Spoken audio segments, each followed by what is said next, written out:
Okay, you can hear me okay? Yes. Great. Yeah. Just mute myself.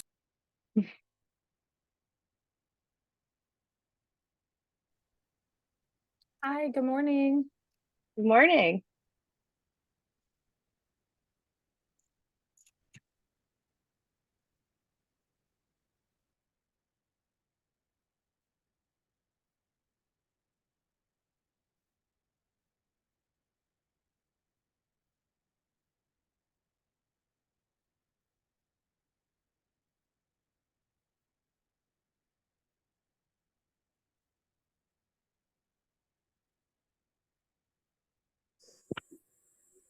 All right. Hello. Hey there. All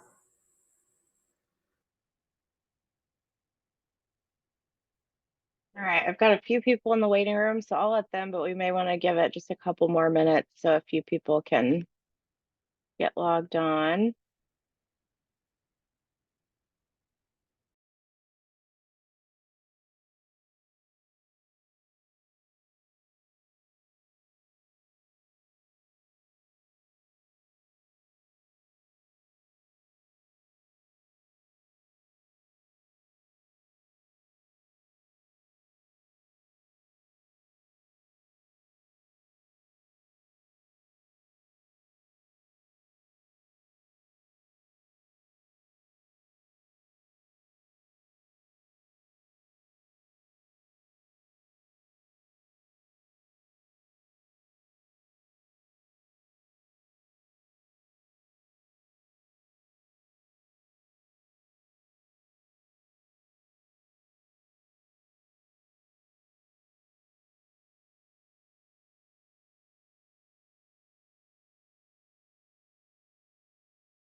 Should we wait like one more minute or so, you think?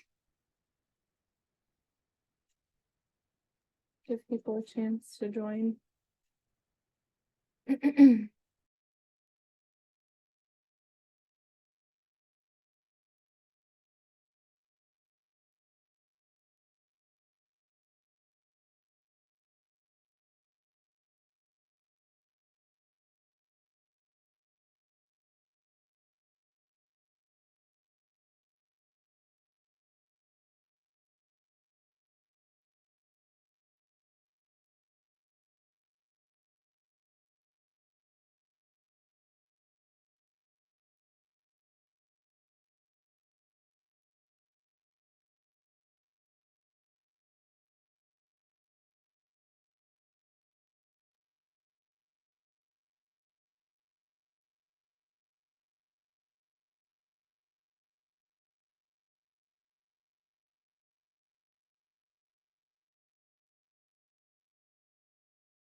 All right, I think maybe we should get started.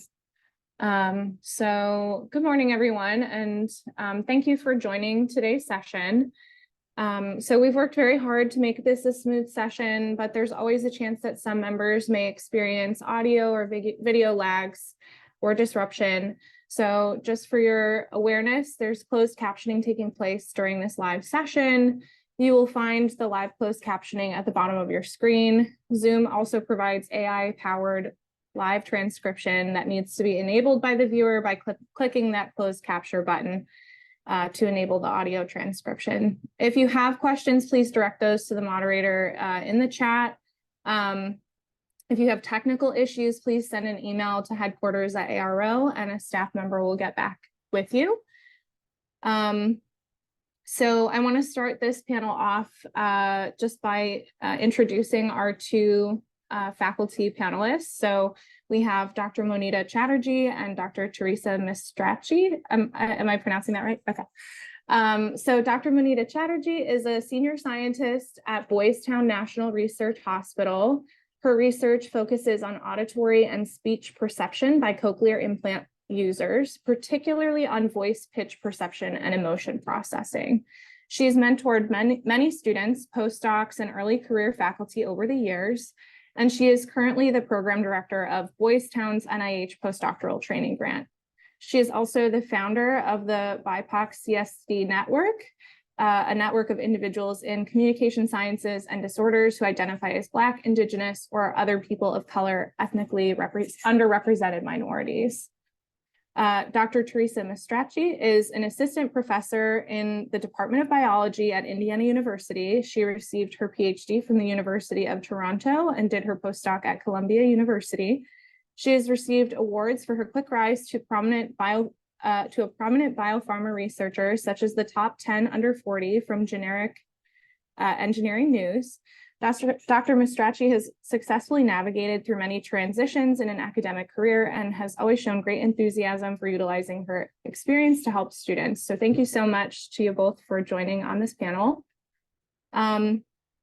I also want to encourage people who are participating in this. This is a Q&A panel, so please post your questions in the chat. We'll be monitoring that throughout this session, and we encourage you to ask questions. This is your opportunity to ask your burning questions related to mentor-mentee communication, so please do so.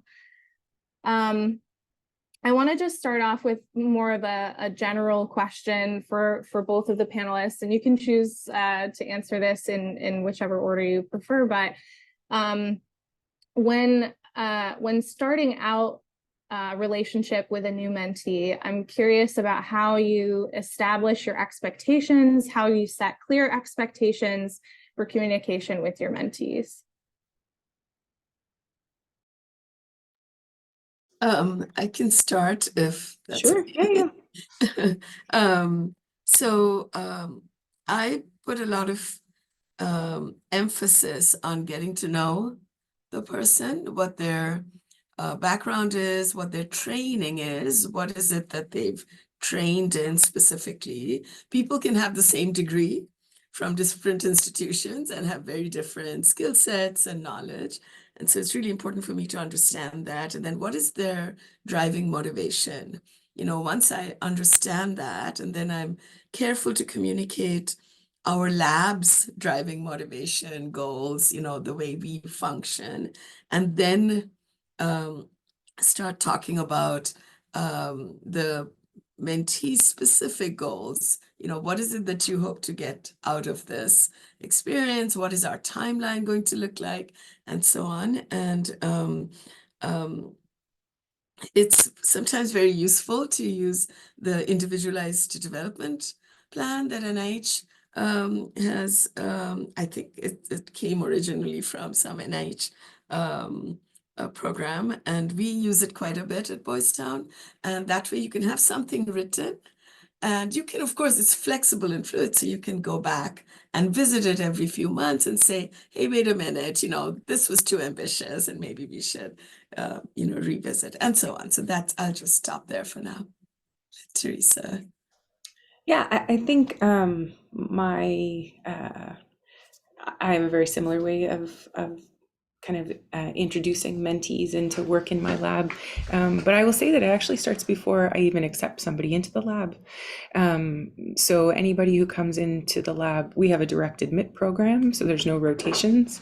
So we obviously base a lot on our one-on-one interviews and also interactions with the lab itself. So every person, undergrad, technician, graduate student, postdoc, has to meet with both me and the lab individually and separately before they're accepted into the lab. And I think we have those conversations even then. So what is that person's expectation of their degree? What's that person's expectations of me? And then the same is also true. You know, what do I expect of somebody who comes into the lab? And the grad students in the lab, the other people in the lab, have equally as much of a say in that. What's their expectation for a colleague, and you know, what has been the experience that current students have for a new student coming in. And I think that helps to set a lot of the kind of baselines for what will happen in the coming, 2 to 4 or 5 years. And I agree. I agree with Monita. Yes, did I say that right? Okay, I agree with Manita that we also use an IDP. And in my lab, you get the IDP within a month of starting in the lab, and it's something that we revisit quite, religiously every 6 months. In fact, my students are doing them right now. So we have a meeting one-on-one and we talk, and they set the goals. They understand that the IDP is really there for them to set their own goals and for me to help them along that path. So at no point am I dictating what their future career looks like. It's really on them. Yeah. That's great. It's great to hear that you both use an IDP and have a sort of formal contract sort of situation in your lab. So that's really great to hear.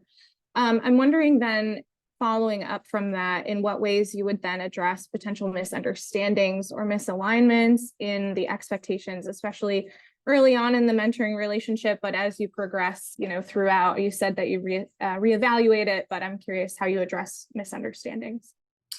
So I'm happy to field that one first. Yeah, so I have a standing one-on-one meeting with every person in my lab every week. And I look at that meeting, we set it from the day they come in. Sometimes we revisit the date only if its classes are a problem with scheduling. But every week they have an hour of my time, no questions asked. It's up to them to decide what to do with that. I highly stress it's the time to talk about these things. So if they're experiencing issues in the lab, if they are having problems with a technique, if they're having interpersonal issues, like this is their guaranteed hour where they have my undivided attention. That said, my door is always open, and pretty much everybody in my lab knows they can walk over here and tell me about exciting things or horrible things or whatever at any point during any day. And I think that served us pretty well in just having that constant knowledge that there is an open potential for communication. It's really helped us head off a lot of things at the past, but it requires both parties talking. So I just try to set the stage in whichever place they feel comfortable, one-on-one or random interactions. I think that's a really good way to approach this. In our case, we tend to be a smaller group. And so I have, and I'm fairly hands-on, so I have my eyes on things quite a bit. And I can, maybe it's the experience, but I have a good nose, I think. I like to tell myself for when things are, sometimes, trainees won't communicate, and you suddenly see something is falling behind. I'll give you an example. There was a trainee in my lab something was going on, she would like postpone meetings and things went, and then finally I just had to sit down with her and say, what's happening? Am I screwing up in some way, or what am I missing? And it turned out there was a lot of family stress, and she couldn't, and she was afraid to she was really afraid to think she's letting me down, or that I would think that she's letting me down. And I had to basically, persuade her that I'm already impressed. You're not letting me down in any way. And, just have that conversation and change our goals, our timelines to accommodate that situation. So, I think it takes a lot of communication, and it's hard work mentoring on both sides, and so I'll just stop there. Yeah. Yeah, it's so important to be in tune with your mentee and aware of what's going on in their head. And sometimes, we're not mind readers, so I totally understand that.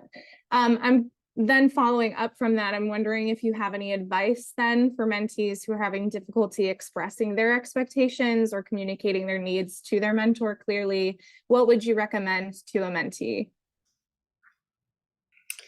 Yeah, I mean, I think just talking, and if they don't feel comfortable talking to their mentor specifically, like the situation that Medina mentioned, then that's kind of why you have a committee.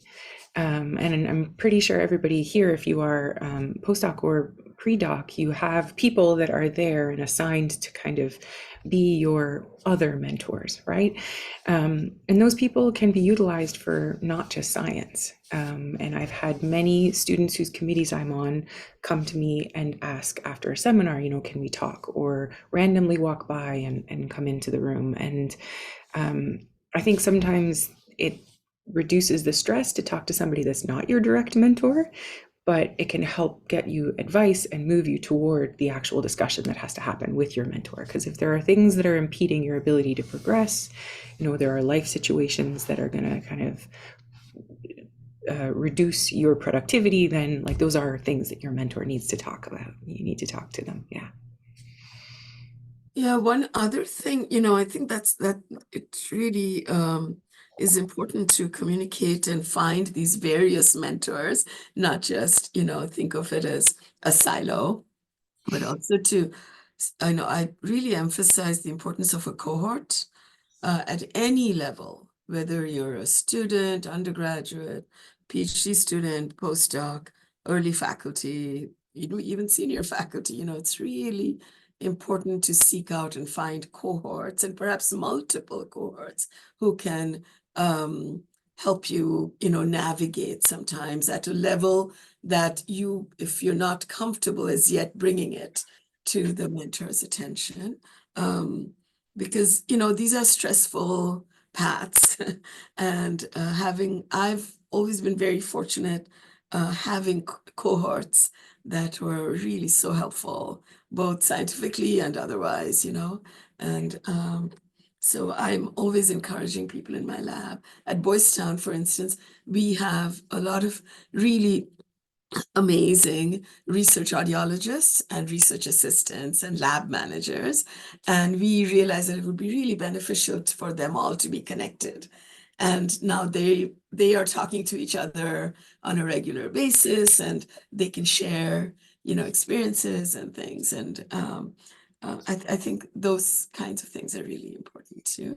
That's really great. You guys are very lucky to have such a close-knit and focused program like that. We have that. My lab works in two different realms. And for the diabetes side of our work, we definitely have that here at IU, but I have a whole genetic disease side of my lab where we are kind of an island. And the biology department here at IU is also very, very diverse. We have people that work on plants, we have people that work on forensics, and then here I sit on a genetic disease. So one thing that our students have done, and I'm really proud of them, they've taken it on themselves, is to match up new incoming students with more senior PhD students or master students.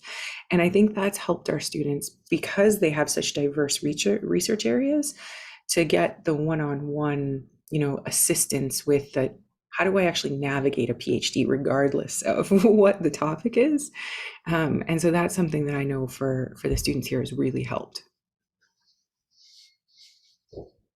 Yeah, that's great. I mean, having that network is so important. So it can be make or break, especially when you're in graduate school. So I want to change gears just a little bit and move on to the topic of feedback and constructive criticism. And so I'm curious about how you strike a balance between providing constructive criticism while also acknowledging your mentees' accomplishments in order to, promote the best work output from your mentees. So this is something I had to learn. I learned from my trainees. Excuse me. So because the mentoring culture I was raised in a sense, was much more direct and perhaps even ruthless in a sense. And I didn't mind, my personality was such that was okay. But when I became a mentor, I quickly realized that that's not appropriate for everybody. And so it really, I think it has to be individually variable, how, the kind of feedback a person is ready to take and in what tone and so on. But I generally try, so sometimes you're frustrated with your trainee. And this will happen to you, guaranteed. So I take a moment to remind myself of, why did I recruit this person? Why did I accept this person into my lab? What are the amazing things about them that I love, And I do that before I meet with them. And so when they come into my office, that frustration has become much smaller. you know, and I'm able to, meet them at a much better place, and just trying to understand where it is, because any issue that requires negative feedback, any situation, I really consider this a problem that is me as much as it is my trainee, right? Because I didn't, explain something clearly. I didn't, so it's all about how can we do better? What can we do better? So, but I have to admit to you that I take that time if I find that I'm frustrated, and I know it's irrational sometimes, so my own pressures are making that happen, right? And so I have to take a little time to be a better mentor, I'd say. I don't think that's bad advice. I think I actually might start doing that. Yeah. Negative feedback is always hard, right? And it unfortunately is our business. And so I think starting the conversation by saying that the feedback is there to make us better, right? To actually make our sentences more clear, to make our grant more applicable broadly, right? Is probably the way I guess I start framing it. But everybody in my lab knows, because I tell them, that your first draft will never be your last draft. And if anything, we go in saying, I will be proud of you if you get words on a page, like what's the title, write your name, come up with an outline. And we kind of celebrate each of those milestones as we go. I also have come to find that doing that, celebrating even the tiniest things like submitting an abstract for a conference, is something that's really important. And that's what we do quite regularly in the lab. We don't just celebrate when we have a paper accepted or a grant is funded, but we celebrate that we got a score, or, we put an abstract in. Abstracts are the hardest, usually take the most drafts. And so we try to celebrate those wins. But I guess my short answer is I like to preface conversations by explaining why the feedback is there, to provide context, because I do think that it's a bit of a mind twist to think that if your grant wasn't understood, it's actually because you may not have written it in a way that's understandable to somebody other than you, or perhaps somebody in your field. And so taking that as, I need to do better, I need to write in a different way, I need to understand how somebody else would, perceive a sentence, is hard. It's hard to know that it was our fault, failing, in a way, although I don't like that word, or our challenge to try to, write these things more clearly. Yeah. And I'm also very, I really try to communicate my experiences, so For when, sure. and I'll show them actually my NIH Commons page and look at all the triaged, not discussed applications alongside the few that got funded, right? And so, Yeah. and share my own failures, or, let's not call it failures, challenges then, frequently, so that it's understood that we're all facing challenges here. This Exactly. is It's hard, it's part of the business. And I do the same thing. Somebody told me when I started my lab that in your, electronic folder of all your grants, to the ones that are not discussed or not funded, get the red dots. In on a Mac, you can put colors on folders, right? They get red dots versus green dots, or yellow dots versus purple dots, whatever color you want. But you can see after a while, you're banking 100 grants, and your hit rate might be 7. But there's 7 that all of those other grants were necessary in order to make those 7 successful, right? So it's a learning process. Yeah. Yeah. And it's important to realize that, you're communicating and getting constructive feedback from your mentor, but that is the name of the game. You get it from paper revisions, you get it from grant reviews. So how do you guide your trainees when they get particularly unfavorable results, or they get what might be perceived as extremely negative feedback that seems unfair or unwarranted? How do you guide them through that process? I mean, it's hard. It's hard, but you have to have those conversations. And I think like the first thing we do, I've had a few students recently who have written grants and they got feedback. And some of the feedback, I wish reviewers thought more sometimes about how they actually just even phrase a sentence, and so that's some of what we talk about. Put yourself in the perspective of the reviewer. They maybe read this while they were sleep deprived on a plane. And this is why this sentence is far more curt than probably it would be if they spent a day looking at your grant and really thinking about what they're going to write on the page. So if we just distill what they're trying to get at, what ultimately is the criticism, and we're going to have to put a pin in the part that, it's personally hurtful to read these negative things about ourselves or our grants or our papers. Yeah.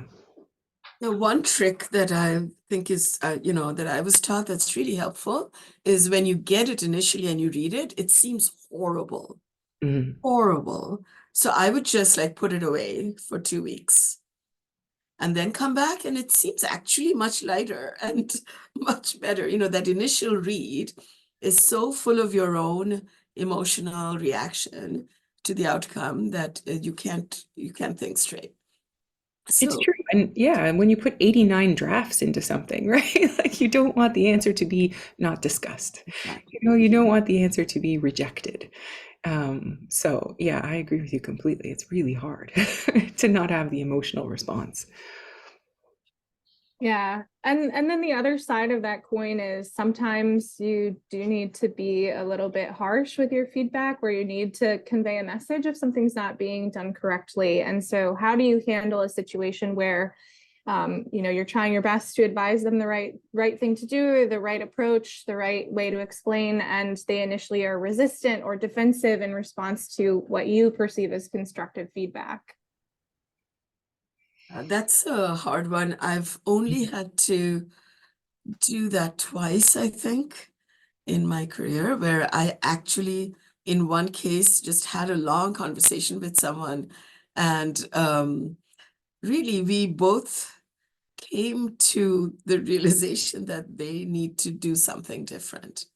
This is not their path, and I had not been realizing it, and I'd been pushing for them to, fit better and do things better. And they hadn't been realizing it. They had been trying, but just not, getting very frustrated. And the other time I really had to sort of say, we need to have a timeline for this to resolve, because you're not gaining from being here.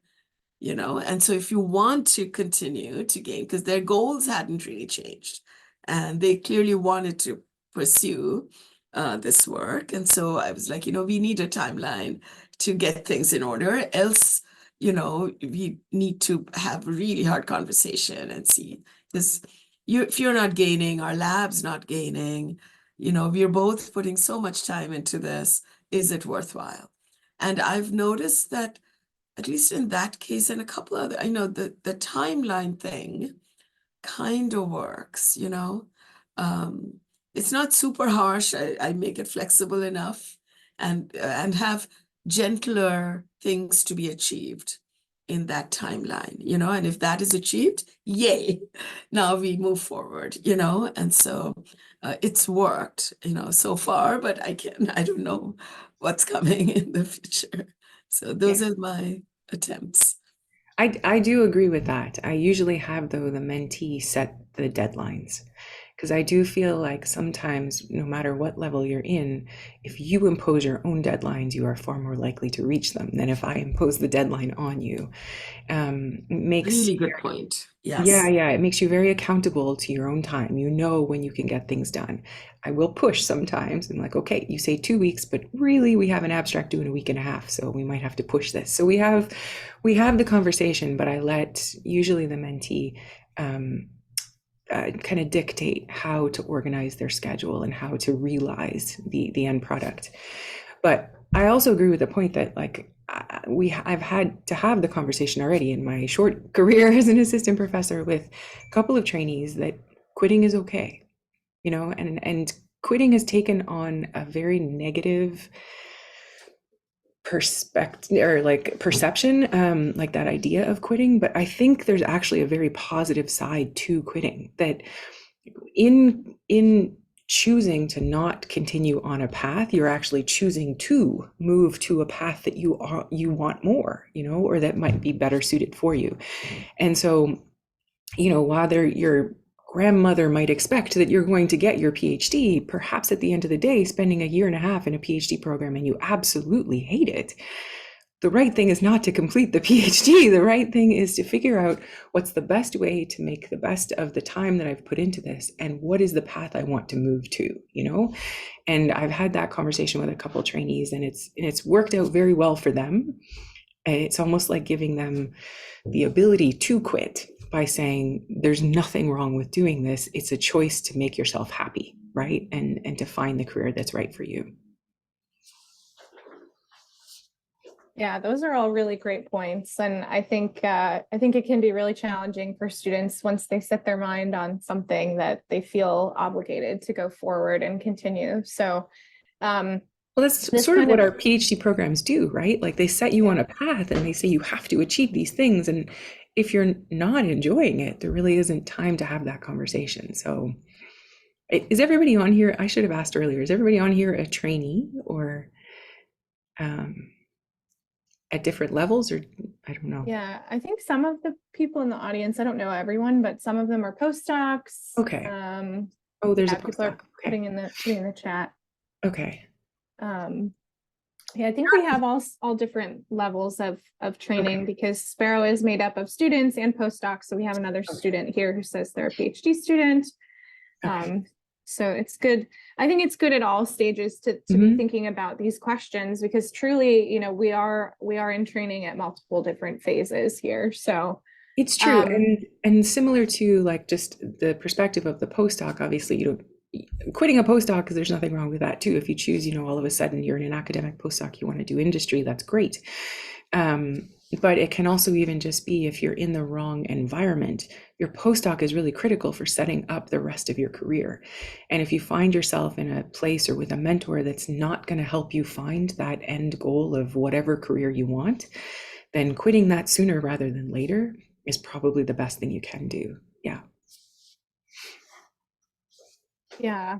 And I think one way to sort of get at the, you know, what is best for your trainee, no matter what stage they're at is goal setting. And so I'm curious if you could provide some examples of goals that are commonly set by mentees or by you as the mentor with your trainees, and how this helps to contribute to their professional development. I think one big one for me with my mentees at both stages, both postdoc and PhD student, is grant writing.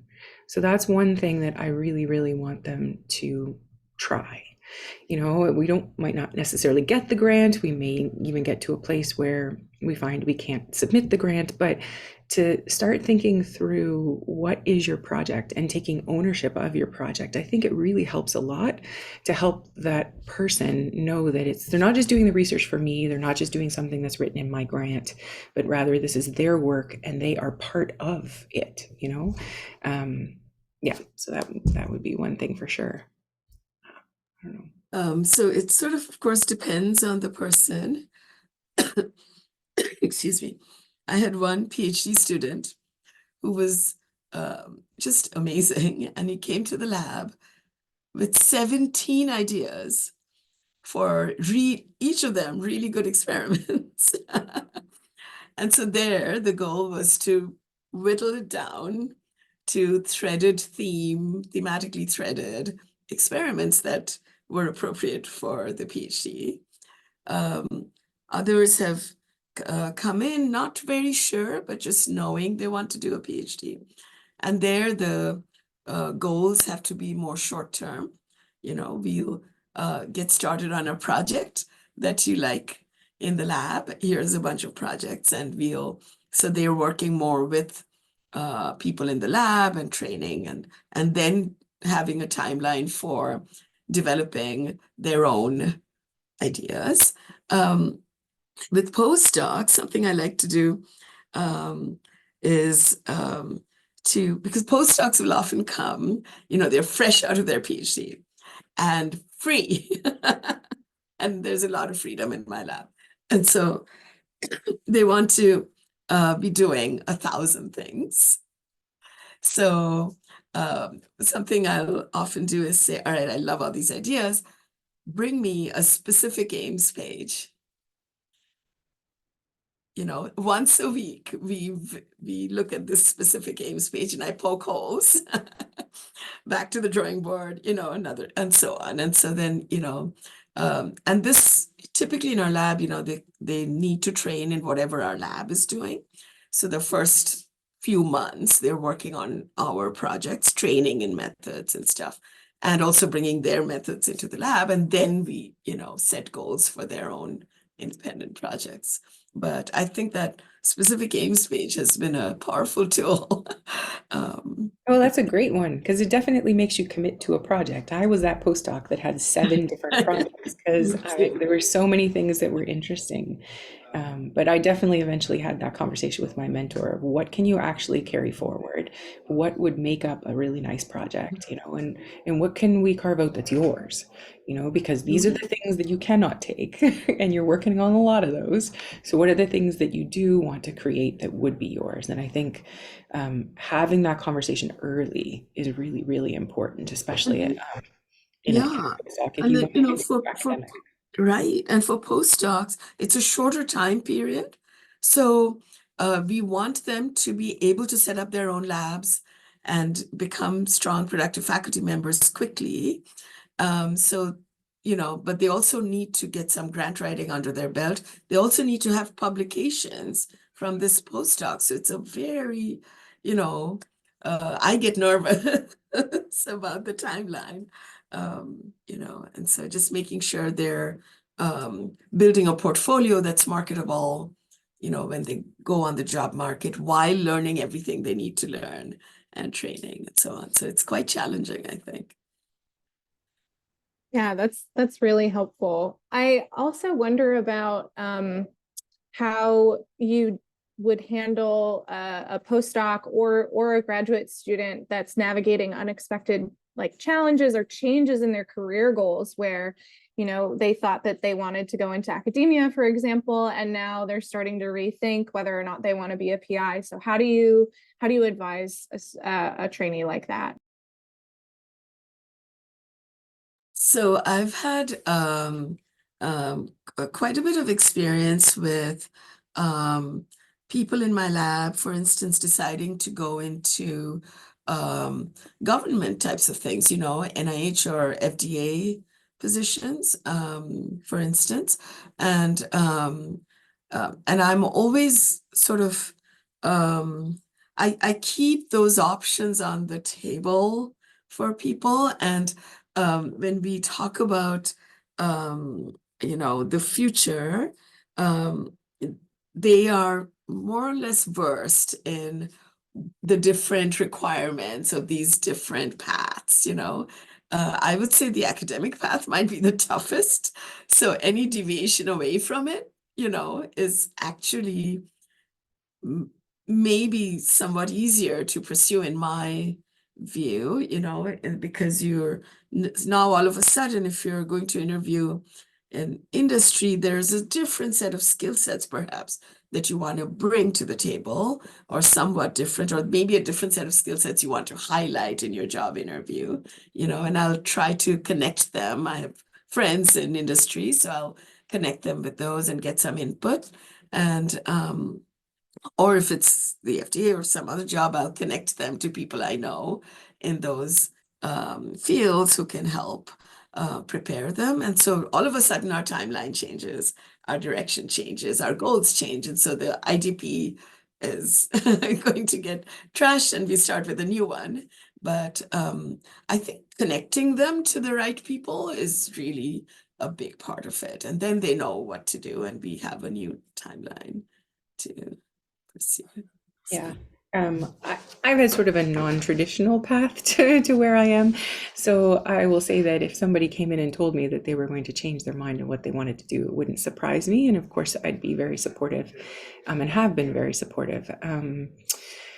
I think the non-academic careers are a challenge only because I think students and postdocs are less exposed to them.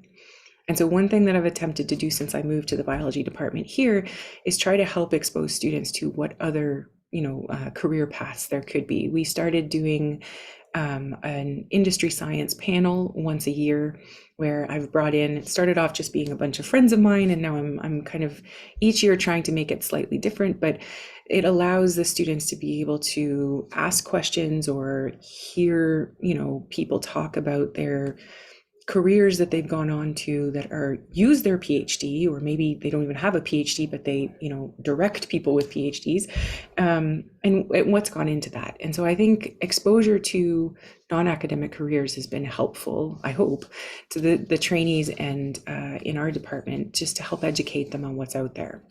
Because I agree, what you have to do, the timeline for how to get there is very different if it's not academic. And really, they interact with us every day, so they know what sort of goes into our job, but they don't interact with people from industry every day, or government, or, science writing, or contract work and foundations. And so that's something that we've tried to do here. I will say, though, that the biggest thing I've distilled from all of those panels is the informational meeting is the best thing you can do.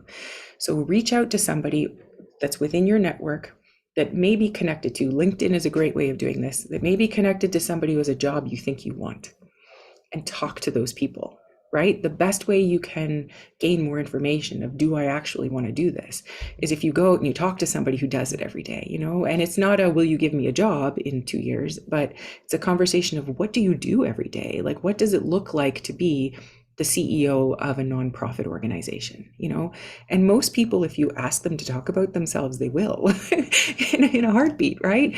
It may take, 1 or 2 emails to get to somebody. And this is where I agree.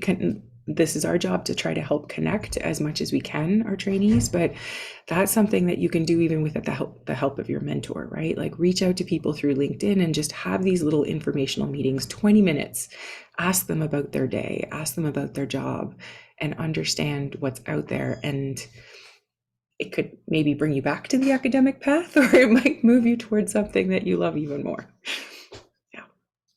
Yeah, it's really great to hear you both talk about other, career paths besides just academia. I know that there are other people in, that attend ARO that are very interested in other careers. That's why we set up other panels during the meeting that are related to, careers in industry and careers in government as well, to give them additional exposure to that. So it's great to hear. I think in a lot of departments, they don't, I don't know that they encourage the faculty to have those discussions with their students. And it really did feel, at least for me in my experience, that it was very academic focused. Like, if you don't want to go into academia, what are you doing here? Kind of. I mean, it is our business, right? So you kind of, it's like my parents were teachers and they were devastated when I wasn't a teacher. Like, but I have no interest in teaching, despite the fact that I actually do some teaching in my job now. So I think it's the same thing. You kind of, these are, your lab are like your family, right? And you want them to do, things. But that said, everybody who's left my lab has gone to industry. So I've been unable to produce any academics. But I'm proud of all of them for finding the path that they want. And I think if you are a good mentor, which I'm sure all of you have good mentors, then your mentor is going to want for you what you want, right? Yeah. Yeah. And actually, speaking of of that, there's a question in the chat about how you would advise a student with a mentor that does not use a development plan or career development planning, career goal planning. So how would you advise a student that's having that tricky relationship where there's a little bit of a misalignment? Yeah, I mean, well, one, you could utilize committee members. So, I mean, if you have a committee member who does that in their lab, then that could be something that you have the IDP discussions with a committee member, right? Nothing really stops you from filling out an IDP. It just, maybe if your mentor doesn't want to have that chat, it would stop you from having that conversation. But there can be other people in your, area that you'd be able to kind of have those career discussions with. And perhaps if your mentor is not one of those people, then it's better for you to have that good discussion with somebody who is open and willing to do it. Yeah. Yeah, I would make your own, IDP. I would make your own plan and just include the great thing about the IDP is the having short-term and long-term goals and making sure that the short-term goals are serving the long-term goals in some way. And so be intentional about your path and communicate that to the mentor, whether they're using that formalized method or not, yeah, that's what I'd suggest. Great. There's another question. I think this one is sent directly to me, but it's, what is your advice for a mentee who did not match with a good and supportive mentor? Yeah, that is a hard one. What I would say is that I think the perspective or the conversations have to be focused, I guess, on the science. I'm assuming they mean not supportive in their career or not. I don't know if, because hopefully the person is supportive in them being productive in their science. And so what I would say is attempt to have conversations with your mentor about the thing that they are supportive on, which I'm assuming would be moving their science forward, and then seek out the other mentors and the other mentoring from sources outside of your mentor. It's hard when you're in a kind of challenging situation like that. If it's early in the career, you might consider moving to a different environment or a different lab, if that's possible, or at least having conversations with your committee members about these challenges, if those people already exist. Yeah, if possible, if it seems really hard, I would get out of there, if possible. If it's not possible, there might be various reasons why it's not possible. But I mean, the reason I say I'd get out of there is, so, a PhD is a long process, and there's lots of ups and downs perhaps more than ups.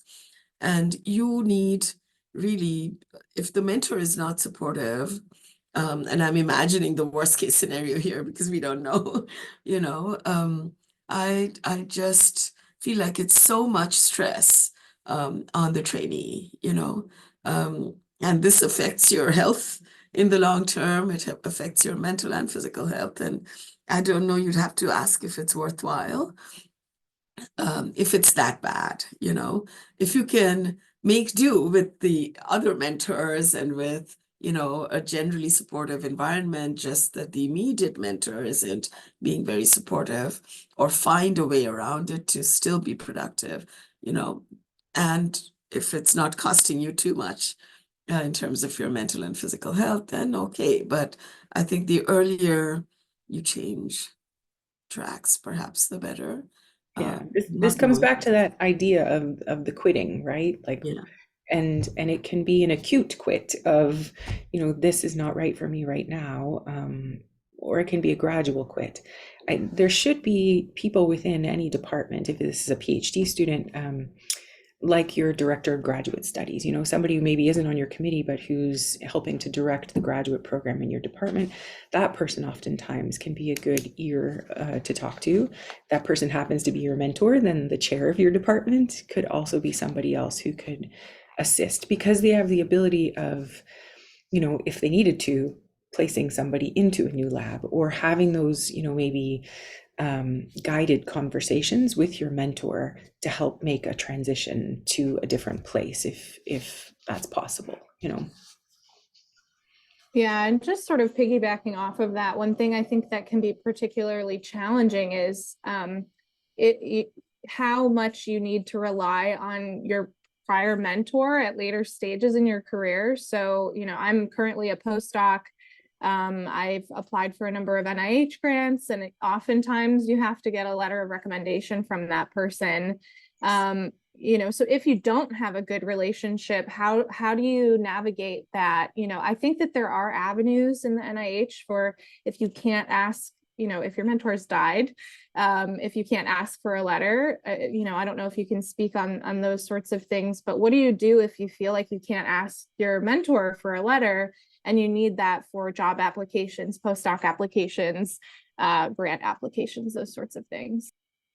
I think the other mentors play an important role here, and perhaps not just in the department. If you're already a postdoc, you've attended conferences, you're out there, and so building a mentor network that's even outside, when you get to meet people, sort of attend mentoring programs if you can, like the American Speech Language Hearing Association has this great mentoring program, and attend those and try to build a sort of a supportive network of senior people who know your work and are willing to step in, whether they're within the department or outside. That's where those things become really important as well. Yeah, I completely agree. This is where building the mentoring network is really important. I think from the perspective of perhaps a postdoc who, is applying for an NIH grant, and it is something, having been on these study sections, it is something that is discussed if one of the letters is not the previous mentor. Because oftentimes that's looked upon as, it's questioned, why is this person? Now, if they are deceased, that's a really simple answer. But if that's not the answer, then it does bring to question, what exactly went on. And people are human, right? Like, it shouldn't stand to, have any impact on your science. But when you're talking about fellowships, you're evaluating the individual as much as you're evaluating the science. And so what I've suggested to individuals who've come to me with this problem, because I have ended up being that letter, is seek out somebody who knows you really well during your PhD, right? So a committee member, for example. And I had a student whose committee I was on, and their mentor was radio silent. They're like, I need a letter. My mentor is not answering their emails. I've sent 6, 7, 8 different, I've called, I've used the administrator, and nobody's answering the emails. So I'm like, I'm happy to give you a letter. I was your committee member. Our labs worked side by side.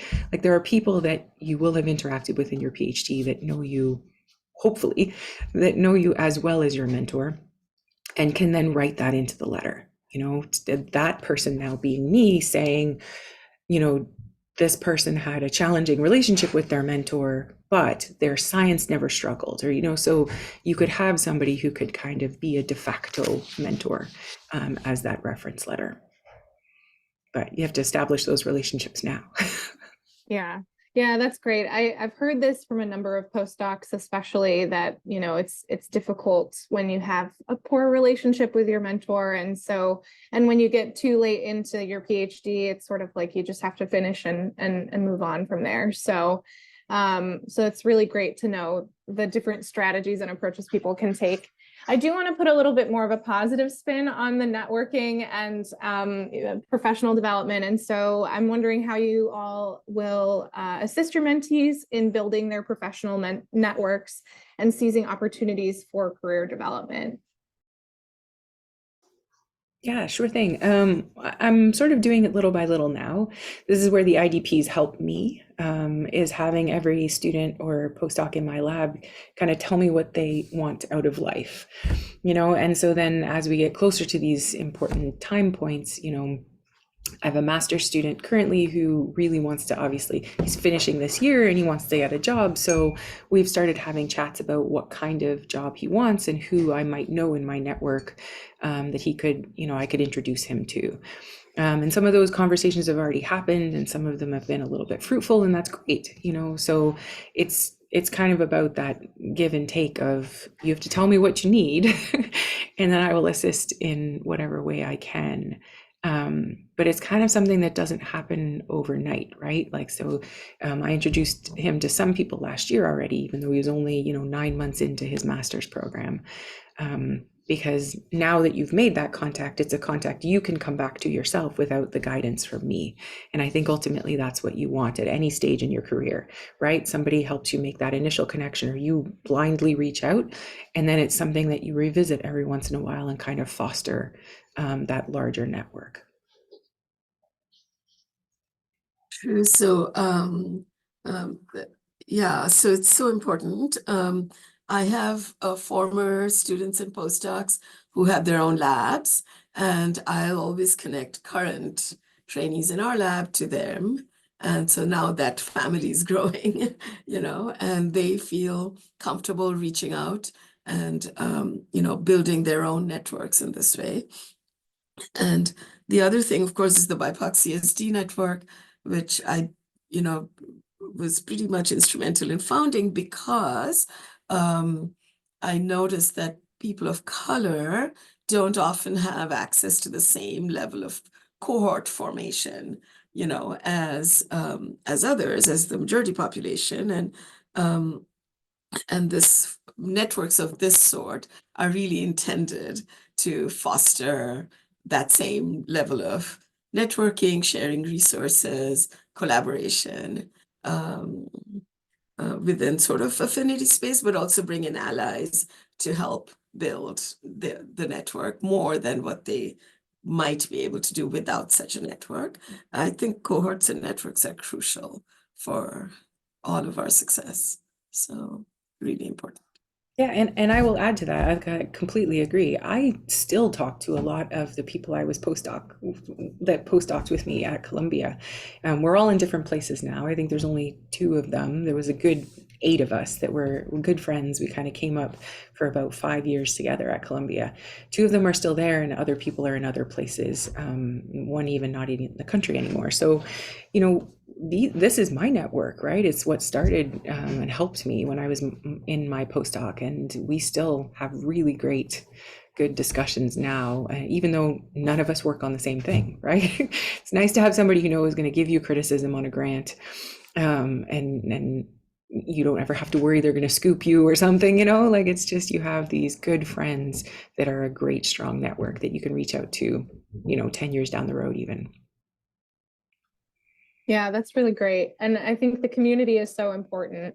I wonder about too, how you guide your trainees through the conference attendance and the networking that takes place there. What does it look like in the pre-conference preparation stage of guiding your mentee on, how to behave and what opportunities to seek out, or how to navigate a conference for the first time. And then as they're advancing in their training, how that shapes along the way for conference presentations. So one of the things I experienced when I was a student was I'd be standing in front of my poster, feeling really awkward, right? That weird feeling. And people are passing by, or, I just don't know. And so one thing I've done is I have a couple of very kind friends. They're wonderful. And I set it up with them that you're going to come to my students or my postdocs. Postdocs don't need it so much, but my students' poster, come early and get them going, And these friends are so good, even if they don't know the area, they'll ask really great questions and be super supportive. So I sort of set it up in that way. So that's something that I found really helps when it's somebody's first time at a conference. I notice students are amazing. Their second conference, they're already way ahead of me. They know more people than I do. It's amazing. And so that first or second conference is really a threshold, and just introducing them to people, standing with them at the poster. I'll do that often, just to make sure they're okay. And then when I see they're on a roll, I'll walk away, and always making sure they have people they're eating with, lab dinners or whatever it is, making sure they're okay and feeling comfortable and so on. And so that first meeting, I think, is really a big one for a student. And Teresa, you might have. Yeah, no, I agree completely. I attempt to have my students go to smaller meetings first, because I think the big ones can be incredibly intimidating and maybe not as useful when you're, more junior in your training, both postdoc and PhD, right? You want to make you having those like one-on-one kind of interactions, especially at posters. I hate posters. To this day, I don't like standing in front of a poster. I find them incredibly awkward. I would rather, give a talk to 2,000 people in an auditorium where I can't see anybody's face than stand at a poster.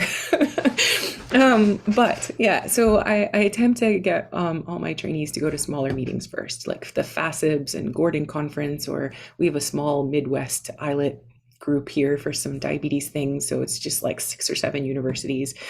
And I feel like that gives them the entrance into it. We always have meals together if they don't have somebody to eat with.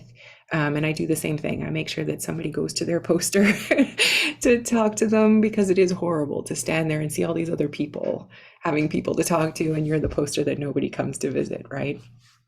But if you are the outgoing person, I also say, go and find people, because there are going to be those people that are completely so shy and not really as outwardly able to kind of just strike up a conversation. And it could even be in a coffee line, like you're standing in a line at coffee, you're there by yourself, talk to the person beside you, right? Like it's the easiest way to all of a sudden meet somebody who then might be your dinner date for, some conference meal later on. Do you also do formal introductions, like, having the covert person go over and go to the poster is always a great option, but do you set up meetings for your trainees or your postdocs to try to meet specific people who you think that they should get in contact with and start maybe collaborations with or things like that? Yeah, definitely. If there are, because, like we read all these papers, right? And a conference is an actual opportunity to put faces to names. And so that's definitely something I try to do with my trainees, especially at these smaller meetings. It makes it so much easier, right? You sit all of a sudden at a coffee break and it's like, oh, hey, by the way, we read that paper in Journal Club last year, whatever. This is the person that wrote the paper. So I make an attempt to do that in a less formal way. I think if we're at a meeting where we do need to have a collaborator conversation, then I'll do a more formal, like, we're going to sit down, we're going to have a meal with this person, and we're going to talk about project X because we need to get it moving along, or you've got weird data, let's talk to them about it. But absolutely, yeah, I think, and you can ask your mentor to do that. If they don't automatically do it, go up to them and say, hey, can you introduce me to this person on the list? There's always a meeting list, right, of all the attendees. If you read a paper from somebody and you really want to meet them and you don't quite have the, to go up, because it's hard to walk up to somebody blindly and just strike up a conversation. See if your mentor will do it with you, Yeah, exactly the same. And you can also, introduce people throughout the year. You don't have to wait for a conference. You can, True. if Yeah. there's a specific thing, you can say, can we have a Zoom call or something and discuss something? If you have, 20 minutes, it's always good, I think, to have those for us too, for me too. I like, you never know where a conversation is going to take you. It's so true, exactly. Or what even a random email could result in the end. I know when I was a postdoc, my mentor, and I've continued to do this, my mentor would put me on any email with any collaborator for a project I was on. Because, Yeah. I mean, technically it's my data, right? It's our data, but it's data that I created. And what was really lovely about that is that started them knowing my name too, not just as the postdoc in person's lab, but as the person who's actually actively doing the experiments. And it led to some really interesting technical conversations, and it led to people that helped me find, jobs later on. So I think that's something, if you are a postdoc, that's actually very helpful. If it's not something that's happening now, to have your mentor include you in those conversations, even if they're by email, so that your name starts being recognized, because that's really what you need. You need people to know who you are as you move up each step. Yeah, that's definitely really important. And, also giving that person some credit for the Yes. work that they're doing. And Absolutely. I've seen a lot of mentors do this too when they give conference talks. Like if the PI is the one giving the talk instead of the trainee, they often will put like the picture of the trainee in the slides and say this work was done by so and so. And I think that's really great. Yeah, no, Um, I agree. I mean, sometimes you forget a name, but most people don't forget faces, at least in our job, right? Because we're used to looking at visual data. So putting a picture up there is really important. Yeah. Totally agree. I do want to just encourage people in the that are participants here. If you want to ask any questions to the panelists directly, please type those in the chat. I have many more questions, more than we can even fit into the time remaining. But if you have a burning question, feel free to put that in the chat. Oh, somebody put a bunch of questions. This is great. Okay. I'm just going to read this directly. So it says how to deal with thoughts that arise during writing PhD thesis. 1, draft thesis is ready, but not moving further. 2, seems writing is not my cup of tea, or is it that I need training, or is it normal to feel stuck and not enjoy writing? 3, no one reads the thesis anyways, better to focus on papers. PhD thesis is never fully complete and there will always be some changes, improvements to be made, fear of finishing. I wish I could skip writing and start new studies. I seem to enjoy doing more science than writing. Does this feeling change over time? I think there are some people out there who absolutely love writing, but I can't speak for Manita, but I think the majority of us are challenged by writing and find it to be work, right? It is hard. And it requires iterations, right? Any draft of anything is going to be so iterative and you're going to hate reading it by the end. I have never opened my PhD thesis again. After I got it bound, if you did this now, it would have the crack of the new book. I've never opened it. But I will tell you, people do read it. Your committee and your mentor, being the most important people, will read your thesis. So it's worth putting time into that draft. What I tell my students as they're writing anything, abstract, paper, thesis, whatever, is if something's not flowing, you need to walk away from it for a little bit. And this is why timelines are important, right? You can't be doing this overnight. You set yourself on a timeline, 30 minutes a day, if that works for you, or 2 hours, every other day, if that works for you. But if things are not going, staring at a blank page is only going to frustrate you. So sometimes walking away is good. You get the perspective of you're coming back to it with fresh eyes, sort of. And you may all of a sudden be inspired to write something that you wouldn't if you'd, sat there for another 5 more hours and stared at the page. Yeah. Yeah. And these are very normal thoughts during that phase. Yes, it's very normal to have those thoughts.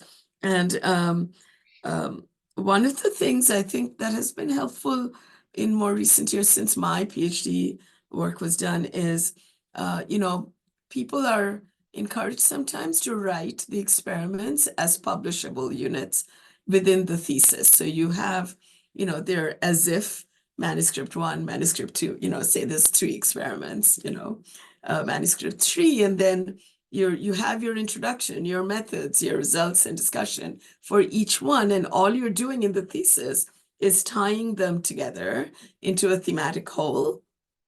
And then you have those manuscripts, ready, and so that can be really motivating that, this one's done, submit for publication. And then you're, really hitting, I don't like to think of killing birds, but 2 goals with that 1 stone. And so, and it is hard. And sometimes our postdocs, for instance, have created this writing space, so they get together and write together, Great. to just not feel so isolated and horribly stymied. At times they can just stop and talk and have a cup of coffee or something, and Yeah, writing circles are amazing. In fact, I think, I don't know if any of you do development and know John Wallingford, but John Wallingford, he's on Twitter as well, or whatever it's called now. But he actually has he's a very senior professor in developmental biology, and he has these like little writing circles where he puts out there, I'm going to be at this cafe writing. Anybody who wants to join me, joins him. And he just sits there and he writes, and you may never talk to each other.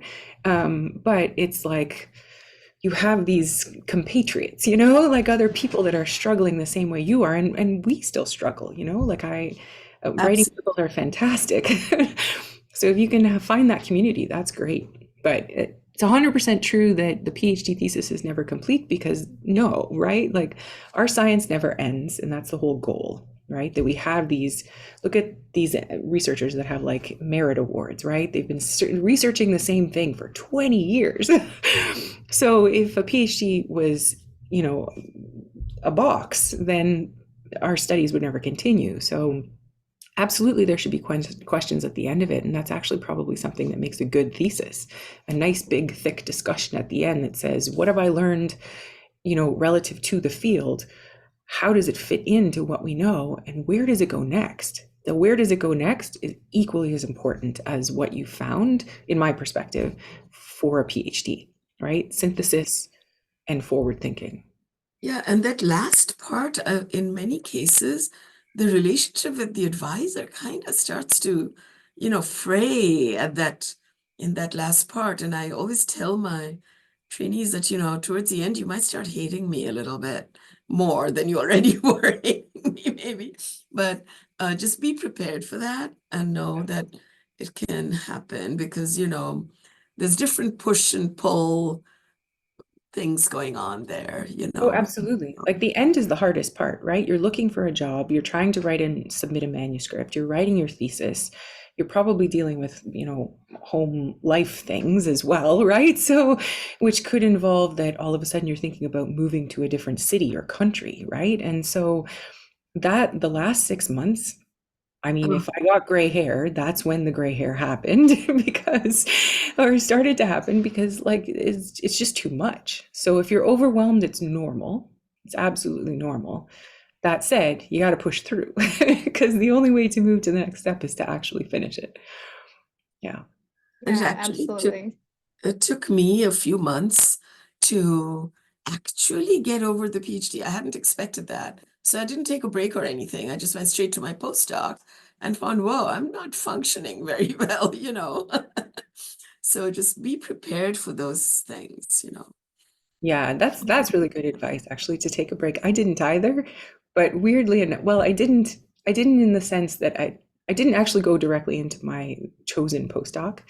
I had which was turned out to be something I did kind of spontaneously, but in the end was the best thing I could have done. We had a collaboration in my PhD that wasn't finished, and I could only start my postdoc in January, and I finished my PhD in June.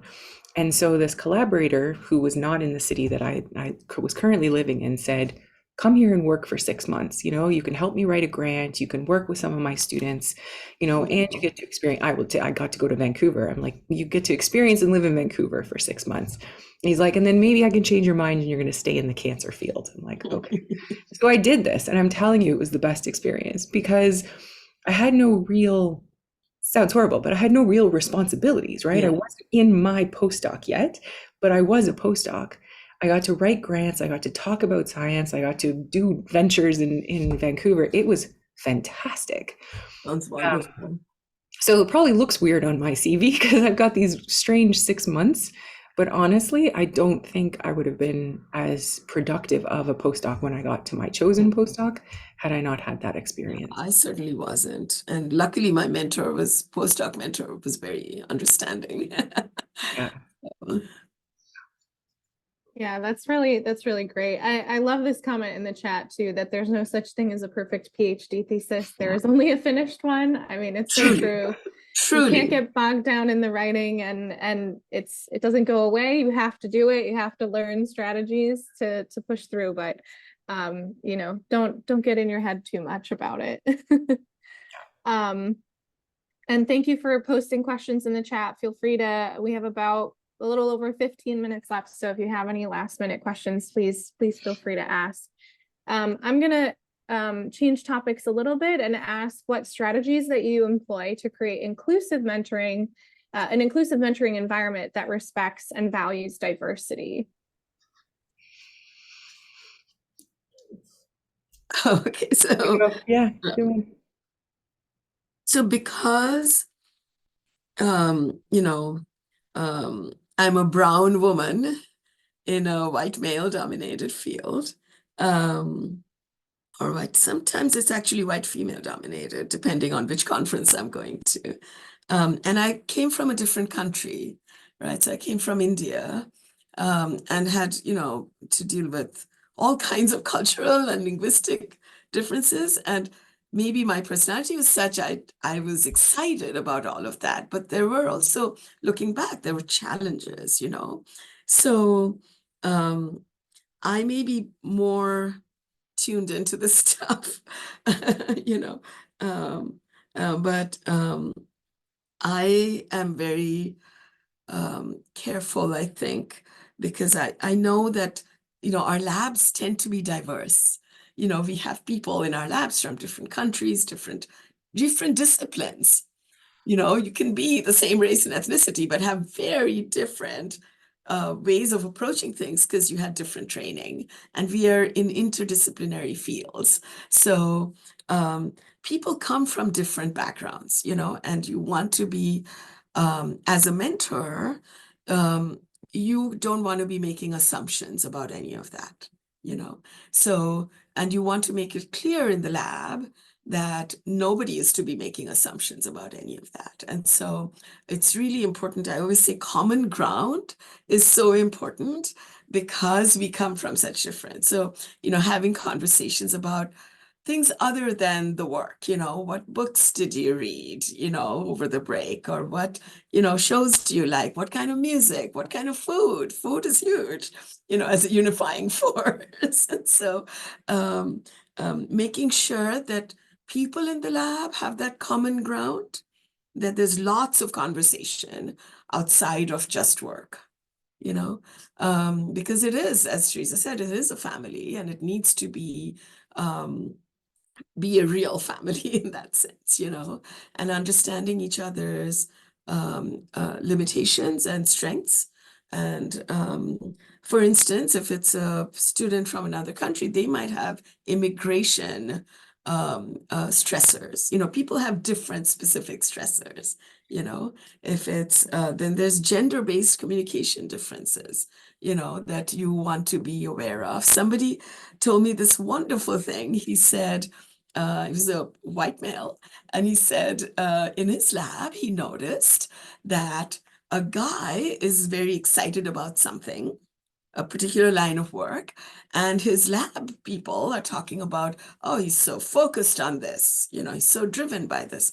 A woman, when she gets excited about something, she's obsessed with this. You see, there's a difference in language, and he was aware of it and sensitive to it and immediately pointed it out, right? So I feel like I don't know that I would have been so observant, right? So I think we need to learn from each other and just be observant, and the same with mentees, actually, don't make assumptions that your mentor knows all about your background and all about your, so the communication needs to be there and needs to be both ways. Yeah, and I think that's crucial. So. Yeah, no, I agree completely. I think a lot of it is just having, fostering an environment where people feel like they can talk to each other, to you. That's something that's why I said, like, to me, the understanding expectations, understanding an environment happens before you even accept the position, whether it be PhD, postdoc, master's, whatever, technician. So this is why anybody who comes into the lab, they have to meet everybody first. And I tell my lab, you have ultimate veto power. I could love this person and think they're going to be the best scientist in the world and be really excited to work with them. But if they don't mesh, I'm in the lab and I do PCR every once in a while, or I help troubleshoot immunofluorescence. You're in there every day. And if you don't feel comfortable or don't have, that feeling like you can be who you are in a way that's open and honest, then that's not the right person to join our group. And so everybody has ultimate veto power. And so I think that's one way that I try to foster, I guess, an open environment. But we also do other things. So you might not, unless you hear my accent, I guess, know that I'm Canadian, but I spent 12 years on visas, right? Everybody thinks Canada's just America's hat, you know, and it's so much easier to move from that country to this country. But no, at the end of the day, there is a large cultural difference between my country and this country. There was a large learning curve. There's equally as much paperwork. There's equally as much fear coming in and out of the country, you know, knowing, will your passport be stamped? Will everything, you know, kind of freeze if you can't get into the country? So I guess I don't maybe look like somebody who can appreciate that, but that's the first thing that I can share with students who have those types of things, that I understand what you're coming from. These are real stresses, and all we can do is just take it one day at a time, right? And talk through things that might be challenging for the day. And we do our best. I think our university is not perfect by any stretch of the imagination, but we do have some resources. And so that's the other thing that we attempt to do, is I attempt to make sure that students have the resources they need to make sure that they feel like they can cope in the environment that they have to be in. We have really supportive mental health resources, and those are things that I think, if nobody's pointed them out to you, go seek them out. You know, it's something that nobody talked about when I was doing my PhD. You know, counseling and mental health support groups were, maybe they were a thing, but they weren't a thing that I knew about at University of Toronto in the early 2000s. And so I'm very happy that a lot of universities and institutions have embraced this. And it's something that I can think, you know, I think has helped make certain students and trainees feel a lot more comfortable, because they can have somebody to talk to about how to kind of make their way into a new culture, new society, new environment, right? Yeah. Yeah, these are all really excellent points. And I think, you know, science is always done better when people in the lab are able to communicate with their advisor and communicate with other people in the lab. It just, having a good workplace environment is always really important. I think I'm going to end with just one final question that is really more of my own personal question. As I'm making a transition from postdoc to faculty, I'm really curious if you have any advice for someone who's transitioning from the role of being a mentee to a mentor, because there's a lot of different hats that you have to wear as the boss, as the person propelling science forward, as the person reviewing and editing, you know, people's work and recruiting diverse candidates and supporting your lab. And so I'm wondering if you have any advice for somebody who's switching roles and didn't get like a formal education in how to be a good mentor, if you have advice for somebody starting out.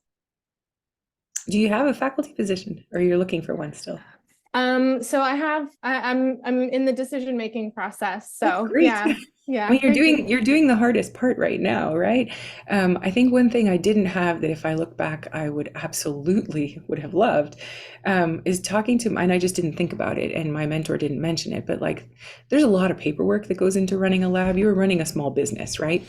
So if you have a mentor who's open to sharing things like the biosafety protocol, the animal protocol, you know, the budgets they might have, these are things that even, you know, how to set up an ordering database or whatever in your lab, all of these things I had to kind of create on my own without really knowing how it works. And I don't know why it didn't occur to me to ask for these things, but I just went in thinking I need to know how to do the science, and then the rest is going to happen.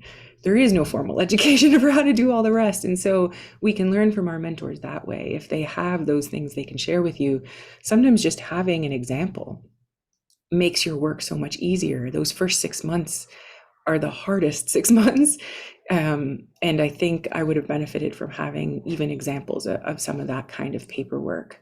I would also highly recommend to get over your fear of spending money. That's what a startup is for. So spend, don't try to save it, because the more you spend, the more you invest in yourself in those first couple of years is probably going to be the best thing you could ever do. If you have $0 left at the end of your 3-year startup, then you've done it right, because it means you've made the investment in your science that you should. And a lot of people are afraid, I'm not going to get a grant, I need to save my money. But you can't get the data if you don't have what you need to make the data, right? So spend the money, buy all the equipment you need, make sure you negotiate for especially essential resources. If there's an experiment that is critical to your work and you need microscope X to do it, if you can't get microscope X, either through your negotiation or from your startup, you will fail, right? You need certain resources to do your science.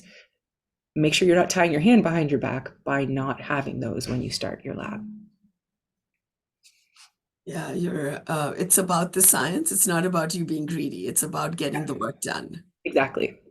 And I would say in terms of the mentees, I would start small. Don't have 10 people in the lab at the same time. Start small and gradually build.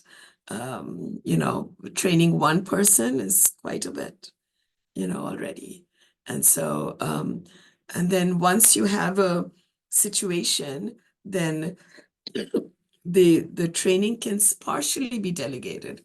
So the trained person can help train the next one, but then you need to keep your eyes on it, make sure, right? But don't have a large lab all at once. That's a killer.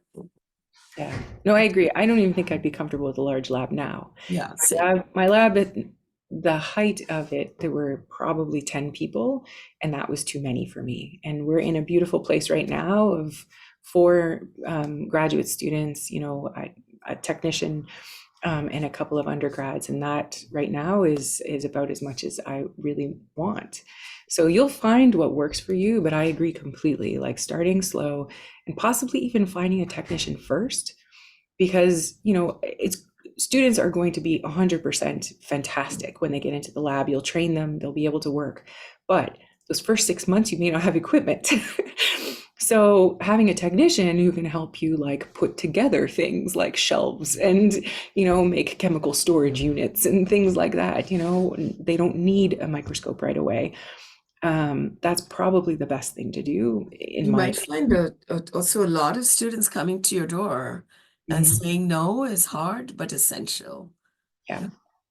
Yeah. It's very hard to say no to these bright-eyed, bushy-tailed right? students. Yeah. So, but you'll do well. Well, thank you so much. I want to thank both of our panelists.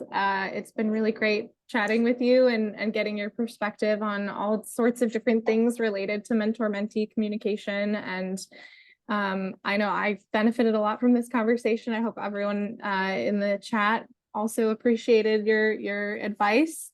I just want to plug our last session, which is this afternoon at 3:30 p.m. Eastern time, which is on work-life balance. So please tune in. If you haven't registered, please go ahead and register for that. And thank you so much for a great session. My pleasure. Can I just say, I know I'm not in your field, but for anybody out there, LinkedIn is a thing. If you want to, feel free, I'm happy to connect with anybody, or feel free to share my email address. If I can help anybody in any way, just feel free to reach out. Maybe say, if you're doing LinkedIn, this is how we met, and I'm happy to connect that way. Yeah. And the same. Yeah. Yeah. Wonderful. Thank you for the invitation. I really enjoyed this. You did a fantastic job Yes. moderating this discussion. Well done. Thank you. Yep. All right. Have a good day. Take care.